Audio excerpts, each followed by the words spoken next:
ਅੱਜ ਮੈਨੂੰ ਇੱਕ ਬੰਦੇ ਨੇ ਸਵਾਲ ਕੀਤਾ, ਆਂਦਾ ਘੁੰਮਣ ਸਾਹਿਬ ਕਾਰਖਾਨਾ ਸਾਡਾ, ਫੈਕਟਰੀ ਸਾਡੀ, ਕੰਮ ਸਾਡਾ, ਕਾਰੋਬਾਰ ਅਸੀਂ ਕਰਨੇ ਆ, ਇਹ ਸਾਡੇ ਮਾਲ ਦੇ ਵਿੱਚ ਗਰੀਬਾਂ ਦਾ ਹਿੱਸਾ ਕਿੱਥੋਂ ਆ ਗਿਆ? ਮੈਂ ਤਾਂ ਨਹੀਂ ਨਾ ਮੁਕਰਰ ਕੀਤਾ, ਇਹ ਤੇ ਅੱਲਾ ਔਰ ਅੱਲਾ ਦੇ ਰਸੂਲ ਨੇ ਮੁਕਰਰ ਕੀਤਾ ਕਿ ਜੋ ਕੋਈ ਤੁਹਾਨੂੰ ਦਿੱਤਾ ਜਾਂਦਾ ਇਹ ਸਾਰਾ ਤੁਹਾਡਾ ਨਹੀਂ, ਇਹਦੇ ਵਿੱਚ ਗਰੀਬਾਂ ਦਾ, ਯਤੀਮਾਂ ਦਾ, ਮਸਕੀਨਾਂ ਦਾ, ਬੇਵਾਹ, ਮੁਹਤਾਜ, ਉਹਨਾਂ ਲੋਕਾਂ ਦਾ ਬੜਾ ਹਿੱਸਾ ਹੈ।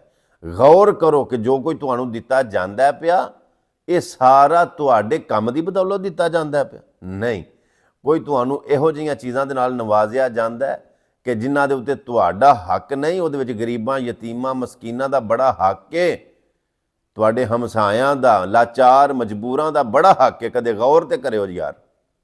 ਇੱਕ ਦਿਨ ਇਮਾਮ ਹੁਸੈਨ ਰਜ਼ੀ ਅੱਲਾਹ ਤਾਲਾ ਅਨਹੂ, ਸਾਰੇ ਆਖੋ ਰਜ਼ੀ ਅੱਲਾਹ ਤਾਲਾ ਅਨਹੂ, ਬੈਠੇ ਸਨ ਤੇ ਉਹਨਾਂ ਦੇ ਕੋਲ ਕੋਈ ਮਾਲ ਆਇਆ, ਉਸ ਵਕਤ ਦੀ ਕਰੰਸੀ, ਪੈਸਾ ਆਇਆ ਨਾ। ਉਹ ਸੋਚਣ ਲੱਗ ਪਏ ਕਿ ਇੰਨਾ ਦੌਲਤ ਮਾਲ ਮੈਨੂੰ ਚਾਹੀਦਾ ਨਹੀਂ, ਇਹ ਕਿਉਂ ਆਇਆ? ਇੰਨਾ ਮੈਨੂੰ ਚਾਹੀਦਾ ਨਹੀਂ, ਜ਼ਰੂਰਤ ਤੋਂ ਜ਼ਿਆਦਾ ਆਇਆ, ਇਹ ਕਿਉਂ ਆਇਆ? ਫਰਮਾਉਂਦੇ ਨੇ ਅਜੇ ਕੁਝ ਟਾਈਮ, ਥੋੜਾ ਜਿਹਾ ਟਾਈਮ ਗੁਜ਼ਰਿਆ ਤੇ ਮੇਰੇ ਘਰ ਦੇ ਬਾਹਰ ਦਸਤਕ ਹੋਈ, ਇੱਕ ਆਉਣ ਵਾਲਾ ਆਇਆ, ਜਿੰਨਾ ਅਜ਼ਾਫੀ ਮਾਲ ਆਇਆ ਸੀ ਨਾ, ਉਸ ਬੰਦੇ ਨੇ ਆ ਕੇ ਮੇਰੇ ਕੋਲੋਂ ਓਨਾ ਹੀ ਸਵਾਲ ਕੀਤਾ ਕਿ ਇਮਾਮ ਜੀ ਸੋਹਣਿਆ ਮੈਨੂੰ ਇੰਨੀ ਕਰ ਜ਼ਰੂਰਤ ਹੈ।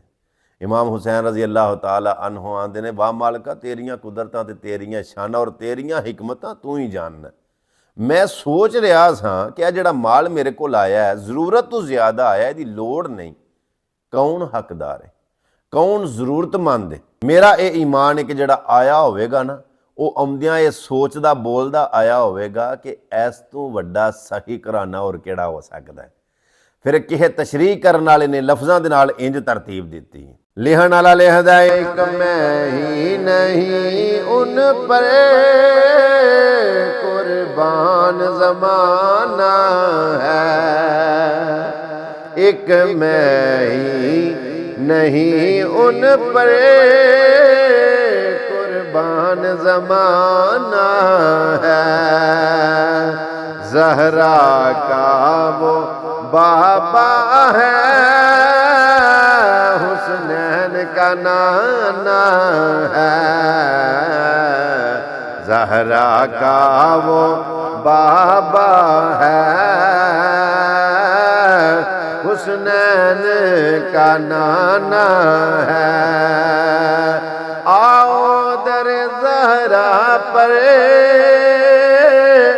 फैलाए हुए दामन,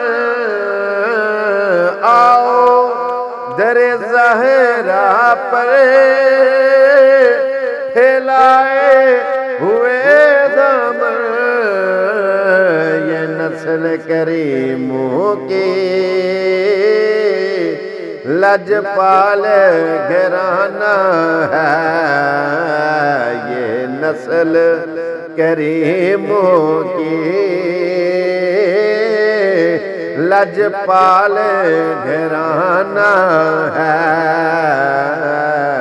एक मैं ही नहीं उन पर कुर्बान ज़माना है। गल सुनान दा मतलब ये वे कि जो कुछ तुहाडे कोल है वे ना, ਉਹਦੇ ਵਿੱਚੋਂ ਯਤੀਮਾਂ, ਗਰੀਬਾਂ, ਮਸਕੀਨਾਂ ਦਾ ਹਿੱਸਾ ਆਪਣੇ ਹੱਥ ਨਾਲ ਕੱਢੋ।